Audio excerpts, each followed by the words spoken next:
Hey everyone, God bless you. Thanks a lot for tuning in. I have prepared a reflection for your edification today that I have entitled Learning to be Content. If you are an Orthodox Christian, you'll know that of late in our divine liturgies on Sundays, we have read the appointed gospel texts that have focused very much on earthly riches. We had the parable of the rich fool, we had Lazarus and the rich man. These texts very much critique the temptation of greed and of materialism and call Christians to a much higher life. And hence my encouragement today about learning to be content. Discontent rules our day, no doubt. We have a high level of social unrest associated with standards of living and the economy. We just finished a very lengthy presidential cycle of our candidates appealing constantly to our greed and promising us a great economic prosperity. This is something that is facing not just America, a very grim financial condition. We've never been in such miserable debt, really overwhelming levels of debt. I think $36 trillion. And of course, most of the addressing of the debt has been just small band-aids on a gaping wound. This isn't just a problem for America, but for the West in general. We have lived like profligates for a very long time, very greedy and spending way more than we actually make, which of course, if you see it on a local level, any young person who gets his first credit card and starts maxing it out, we recognize this is a sign of tremendous immaturity and a recipe for disaster. We have been living nationally and I should say culturally everywhere in the West on the same principle. And we are paying terribly for it. I have recently been reflecting on that incredible text, Democracy in America, written by Alexis de Tocqueville in the 19th century after his sustained visit here to our country, during which he observed the American penchant for money and for profit and also for greed. We do have a focus on this like no other country, perhaps ever. And we're darn good at it, actually, as well, as a nation over history. But the gospel texts of this last Sunday, the rich fool and the rich man and Lazarus, very much call us away from this very, what shall I say, earthly conception of riches, this obsession with money, as though somehow money is going to make us happy and content.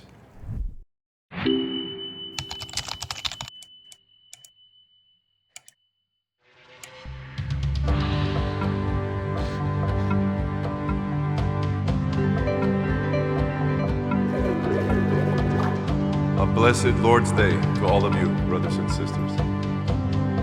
For November 17th, on which we commemorate Saint Gregory of Tours. As we begin this new course in the St. John Chrysostom Catechetical School. Now available on both Apple and Google Play stores.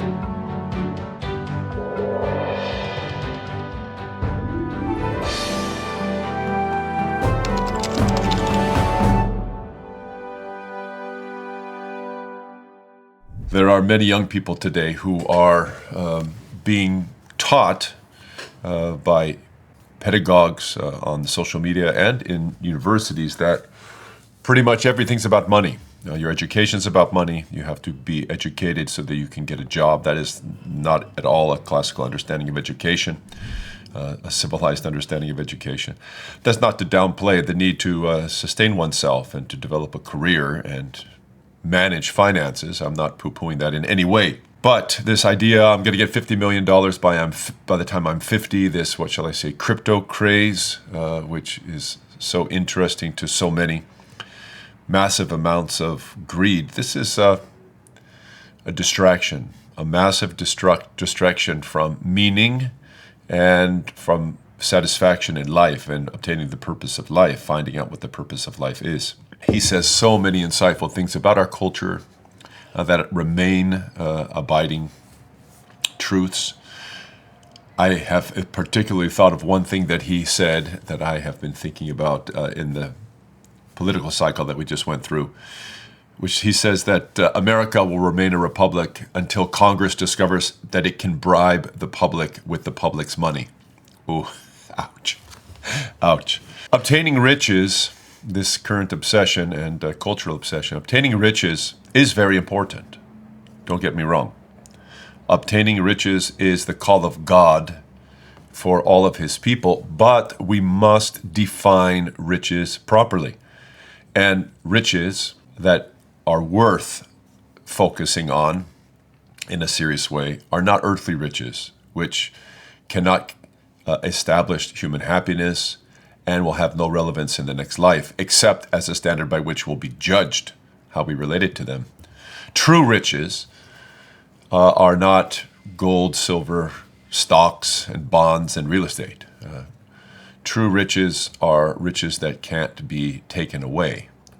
Love, faith, the gospel itself, union with Christ, becoming a member of the church, and having a place being prepared for you in paradise by Jesus himself, where you can live with him and the saints forever. This is true riches, and all the rest is not even worthy to be compared. $50 million by the time you're 50 is totally worthless if you don't know why you're alive, if you don't know what to do with the money, if you don't use the money to secure eternity, if you don't use it to relieve those who are burdened, if you don't use it to advance the cause of God. What's it for?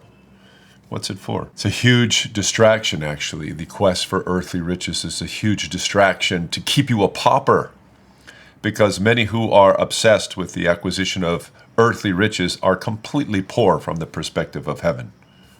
If you want to know more about that, read the letters of the Lord that he wrote to St. John in chapters 2 and 3 of the Apocalypse, where he says to one of the 7 churches, he says, I know you think you're rich, but you're poor, blind, and naked. From God's perspective, you absolute paupers. What we really need to cultivate is Christian contentment, so that in whatever financial condition we are, whatever earthly arrangement we find ourselves, whether prospering or not on an earthly scale, we are joyfully content. This is what Christians ought to be laboring for, to establish Christian contentment. And Christian contentment does not mean, of course, ceasing to work for a better arrangement. No. But we insist on defining our words in a Christian way, not in a secular materialist way. We work for a better day. We never reconcile with evil. We're not resigned. It's not like we're without ambition. We have ambition. But it's not earthly ambition. It's not selfish ambition. It's godly ambition. Kingdom of God ambition.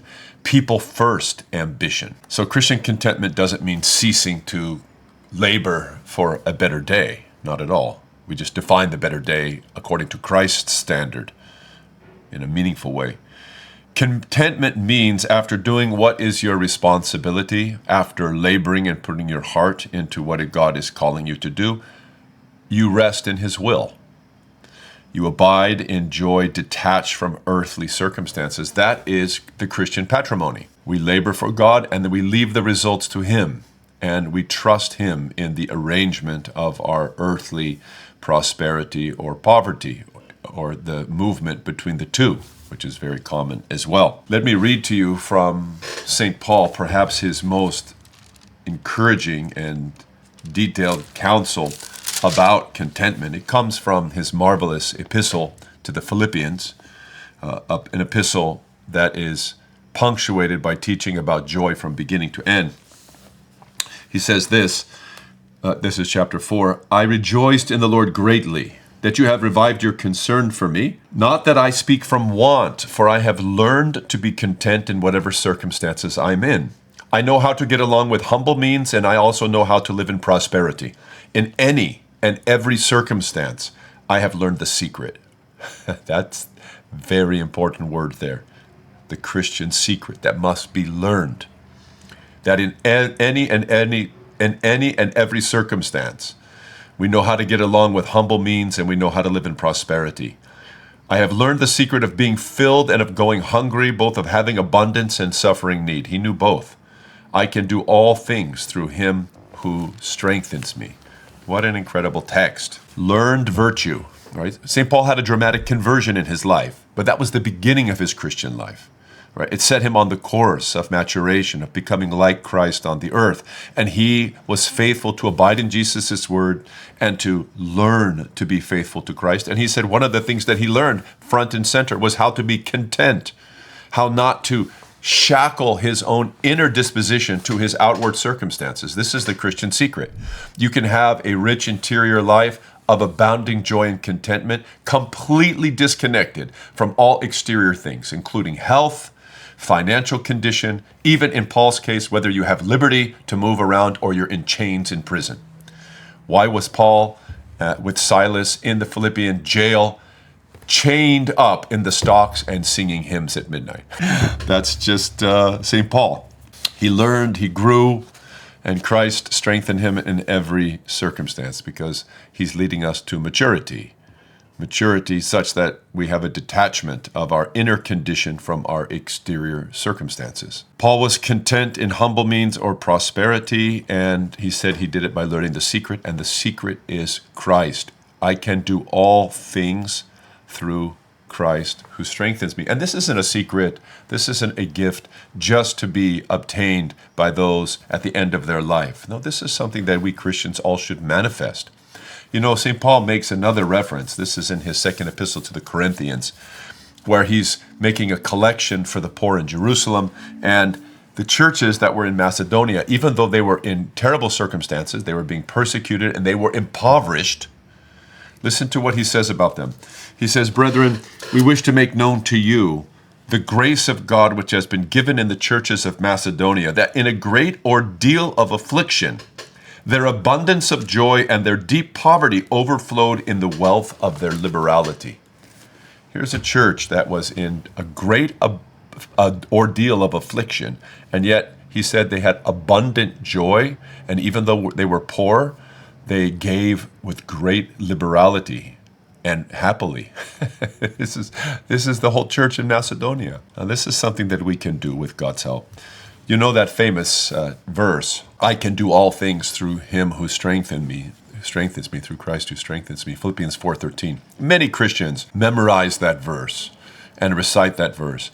I think that verse is magnificent. I can do all things through Christ who strengthens me. It's an incredible verse, but many memorize it without remembering the context, that the context is about financial condition and learning to be content in whatever financial condition we live in. So what are those all things that we can learn through Christ who strengthens us? What do we need him to strengthen us to do? We need his strength to teach us how to be content with his will, how to rest in his will while we labor for his glory, such that we can be happy in all circumstances and that the exterior doesn't have to dictate the interior. Let's not miss that context. Let's disconnect our inner life from our exterior financial conditions and live in a state of joyous contentment. This is our inheritance from the Lord God himself. May it come true in our lives, dear ones. For more, if you'd like to learn more about this and think more about it, you can, in fact, listen to the lecture series entitled Joy and Exposition of St. Paul's Epistle to the Philippians. That is found under Theological Lectures on the Patristic Nectar app, which I certainly hope you have on your phone and are sharing with your friends and loved ones. You can listen to those lectures there as much as you'd like. God be with you. I ask your prayers. Patristic Nectar Publications is blessed to present a new publication never before translated into the English language, entitled Against All Heresies, with a dialogue against the Latins and chapters on prayer, by the great 14th century Archbishop and theologian St. Simeon of Thessalonica. This profound work offers Christians a compact heresiology and a holistic introduction to the Church's theology. greatly edifying for both clergy and laity. Against All Heresies addresses critical issues of immediate relevance, including the Orthodox Church's relationship to both Islam and Roman Catholicism. This new text is available in two formats, a hardcover edition with the original Greek text or a paperback edition in English. It's also available on audiobook and ebook. Order your copies today at patristicnectar.org.